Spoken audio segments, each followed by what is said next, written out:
नमस्कार मित्रों, मैं आज पुनः उपस्थित हुआ हूँ आप सबके ज्ञानवर्धन के लिए।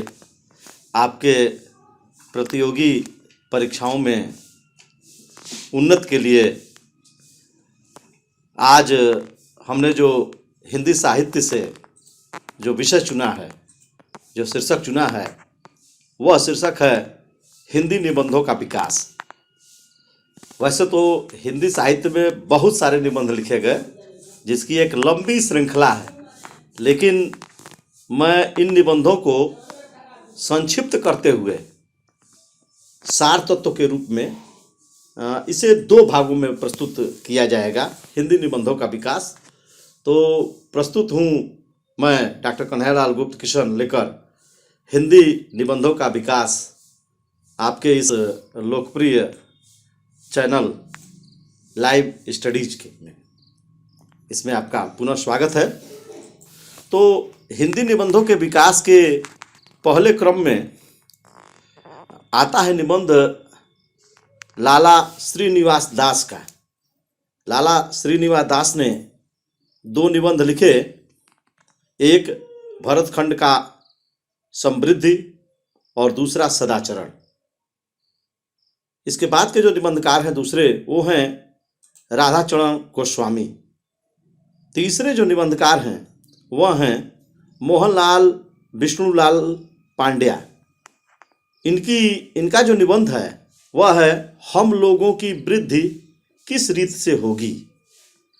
एक ये है, दूसरा इनका निबंध है बंधुत्व किसे कहते हैं, और तीसरा निबंध है खुशामद, जिन्हें अक्सर प्रतियोगी परीक्षाओं में पूछा जाता है कि खुशामद निबंध किसका है। तो आप जाने कि ये खुशामद निबंध जो है मोहनलाल विष्णुलाल पांड्या जी का है। इसके बाद आता है काशीनाथ खत्री का निबंध स्वदेश प्रेम, कर्तव्य पालन और विधवा विवाह आदि। चंद्रभूषण चतुर्वेदी का जो है नागरी नीरद पत्रिका। भारतेंदु हरिश्चंद्र जी का निबंध है भ्रूण हत्या, रामायण का समय, काशी, मरिकर्णिका, कश्मीर कुसुम, बादशाह दर्पण, उदय पूर्वोदय आदि। इतिहास संबंधी जो है वह है वैष्णव और भारतवर्ष आदि। धर्म संबंधी संगीत सार, संगीत आदि कला संबंधी हिंदी भाषा और नाटक आदि। साहित्य संबंधी नाटकों का इतिहास, विचारात्मक निबंध, भावात्मक निबंध, ये सारे हैं। उसके बाद ईश्वर बड़ा विलक्षण है, ये उनका आत्म व्यंजक निबंध है। बसंत, ग्रीष्म ऋतु, वर्षा काल, बैद्यनाथ की यात्रा आदि, ये वर्णनात्मक निबंध है। एक अद्भुत अपूर्व स्वप्न, ये कथात्मक निबंध है।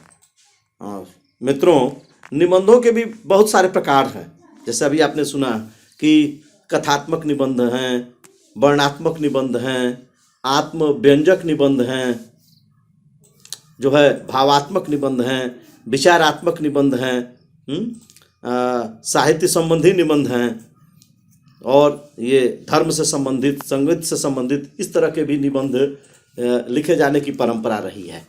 प्रताप नारायण मिश्र का निबंध है धोखा, वृद्ध, खुशामद, दांत, बालक, आप, बात, भौं, नारी आदि, जो आत्मव्यंजक निबंध है। आत्मव्यंजक निबंधों की विशेषता यह होती है कि लेखक या निबंधकार स्वयं वो बन करके, जैसे धोखा, तो वह खुद, धोखा तो अदृश्य चीज है, लेकिन वह धोखा नामक व्यक्ति बन करके वो बताता है कि मैं लोगों के साथ किस किस तरह की क्रियाकलाप करता हूँ। तो ऐसे निबंध ये आत्मव्यंजक निबंध माने जाते हैं। वैसे उनका दूसरा निबंध भी है चंद्रोदय, जो भावात्मक निबंध है।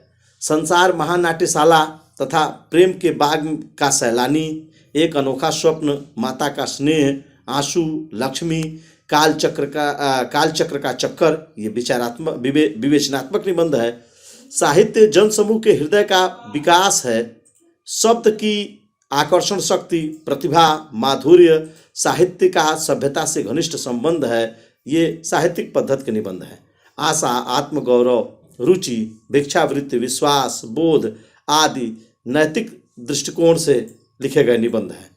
चौधरी बद्रीनाथ प्रेमधन जी ने नेशनल कांग्रेस की दुर्दशा, भारतीय प्रजा के दुख की दुहाई और ढिठाई पर गवर्नमेंट की कड़ाई, ये निबंध लिखा। बालकृष्ण भट्ट जी ने देवताओं से हमारी बातचीत, खटका, नए तरह का जुनून, सच्ची कविता, साहित्य जन समूह के हृदय का विकास है आदि लिखा। अब हम आते हैं, ये तो था मित्रों भारतेंदु युग के प्रमुख निबंधकारों द्वारा लिखे गए निबंध। हिंदी खड़ी बोली अपनी शैशवावस्था में थी। अब उसके बाद एक नए युग का सूत्रपात हुआ जिसे हम द्विवेदी युग के नाम से जानते हैं। और द्विवेदी युग में जो निबंध लिखे गए उनका विवरण निम्न है। भाषा व्याकरण के संबंध में गोविंद नारायण मिश्र ने प्राकृत विचार तथा विभक्ति विचार, जगन्नाथ प्रसाद चतुर्वेदी ने हिंदी लिंग विचार, महावीर प्रसाद द्विवेदी जी ने स्वतः भाषा और व्याकरण, डॉक्टर बर्थवाल ने ज्ञों का उच्चारण, कामता गुरु ने साहित्य शास्त्र से संबंधित निबंध लिखे, महावीर प्रसाद द्विवेदी जी ने नाट्य शास्त्र, कवि और कविता, कवि बनने के लिए सापेक्ष साधन, उपन्यास रहस्य, कवियों की उर्मिला विषयक उदासीनता, कवि कर्तव्य आदि लिखा।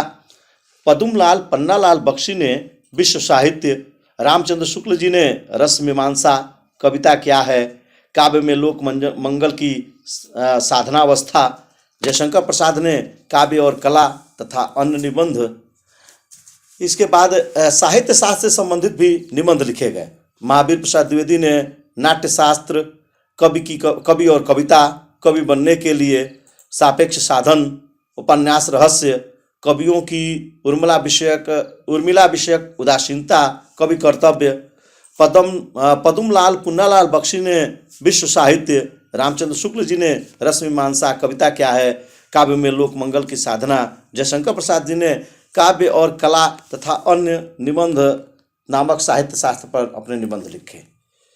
इसके बाद कुछ सामयिक साहित्य उस समय लिखे गए जिसमें मन्नन द्विवेदी जी का हिंदी की वर्तमान दशा, बद्रीनाथ भट्ट जी का वर्तमान हिंदी काव्य की भाषा, मैथिली शरण गुप्त जी ने हिंदी कविता किस ढंग की हो, जगन्नाथ प्रसाद चतुर्वेदी ने हिंदी की वर्तमान अवस्था, विज्ञान तथा आविष्कार संबंधी भी निबंध लिखे गए जिसमें रूप नारायण पांडे ने लिखा विद्युत की चालक शक्ति, जगन्नाथ खन्ना ने लिखा विज्ञान की उपयोगिता, गोपाल स्वरूप भार्गव ने लिखा रेडियम और रामदास गौड़ ने लिखा पौधों की नींद। इसी तरह ऐतिहासिक और अनुसंधानात्मक निबंध भी लिखे गए जिसमें रूप नारायण पांडे ने चित्तौड़ का सर्वनाश, हरिदास मणिक ने हैदर अली की क्रूरता, महेंद्रपाल सिंह ने फ्रांस का राष्ट्र विप्लव, महाराणा प्रताप सिंह का राज्याभिषेक, पंडित कृष्ण बिहारी मिश्र ने प्रचंड उल्टवा पराजय, अमेरिका का अभ्युदय, गया प्रसाद त्रिपाठी ने शिवाजी का राज्याभिषेक। भौगोलिक निबंध भी लिखे गए जिसमें महावीर प्रसाद द्विवेदी ने नेपाल, संत राम ने यारकंद, गोपाल राम गहमरी ने चीन का विवरण, बाल मुकुंद गुप्त ने शिव शंभू का चिट्ठा, सरदार पूर्ण सिंह ने सच्ची वीरता, आचरण की सभ्यता, मजदूरी और प्रेम, अमेरिका का मस्त योगी, वाल्ट हिल्टमैन, कन्यादान, पवित्रता आदि निबंध लिखे। कुछ उस समय आध्यात्मिक निबंध भी लिखे गए जिसमें महावीर प्रसाद द्विवेदी ने वैदिक देवता, चक्रपाणी शर्मा ने अद्वैत सिद्धि, ईश्वर चंद्र ब्रह्मचारी ने सांख्य दिग्दर्शन, रूप नारायण पांडे ने वैशेषिक दर्शन।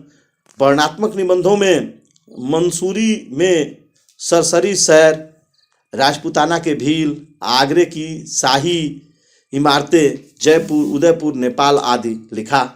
जयशंकर प्रसाद ने प्राकृतिक सौंदर्य नामक एक निबंध लिखा।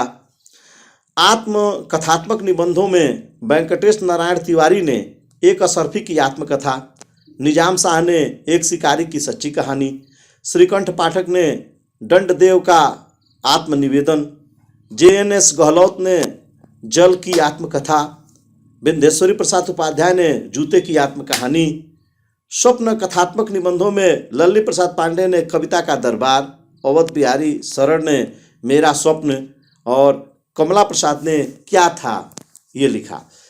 कुछ आत्मकथात्मक निबंध जो है और भी हैं, जिसमें लक्ष्मण पांडे आटले ने वर्षा विजय, बद्रीदत्त पांडे ने महाराज सूरज सिंह और बादल सिंह की लड़ाई। भावात्मक निबंधों में चंद्रधर शर्मा गुलेरी ने कछुआ धर्म और मारे से मोह ही कुठाव। अध्यापक पूर्ण सिंह ने सच्ची वीरता, आचरण की सभ्यता, मजदूरी और प्रेम, कन्यादान। माधव प्रसाद मिश्र ने रामलीला, परीक्षा। शिवपूजन सहाय ने माधुरी, रोने वाला क्यों रोते हो। तोताराम पारगीर ने पवित्र प्रेम। कुंज ने प्राकृतिक दृश्य। माता दीन शुक्ल ने आशा। पारसनाथ त्रिपाठी ने बसंत की हवा। पंडित महावीर प्रसाद त्रिपाठी ने दमयंती का चंद्रोपलभ ये विक्षेप शैली में लिखा। इसके बाद विवेचनात्मक शैली में जगन्नाथ भट्ट ने राष्ट्रों के कर्तव्य, एक दर्शक, विज्ञान का समाज पर प्रभाव। वामदेव शर्मा ने समाज और साहित्य और समाज। मुकुंदीलाल वर्मा ने विदुषी स्त्रियों का साहित्य पर प्रभाव। भारतीय समाज का आदर्श, व्यक्ति और समाज, साहित्य और विज्ञान, इतिहास और धर्म। कुछ मनोभावात्मक निबंध भी लिखे गए। मनोभावात्मक निबंध के जो महारथी थे वो आचार्य रामचंद्र शुक्ल को माना जाता है कि वह जो है जो अदृश्य विषय है उन पर भी वो लिखने का महारत रखते हैं।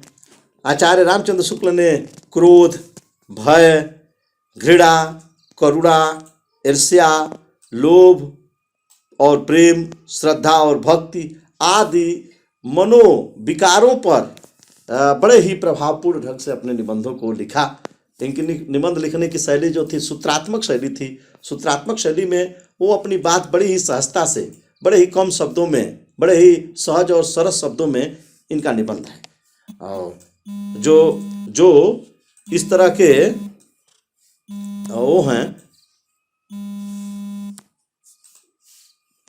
जो इस तरह के प्रतियोगी परीक्षाओं के परीक्षार्थी हैं, उन्हें आचार्य रामचंद्र शुक्ल के ये जो ये मनोभावों पर लिखे गए निबंध हैं, इन्हें अवश्य ही इसका अध्ययन करना चाहिए।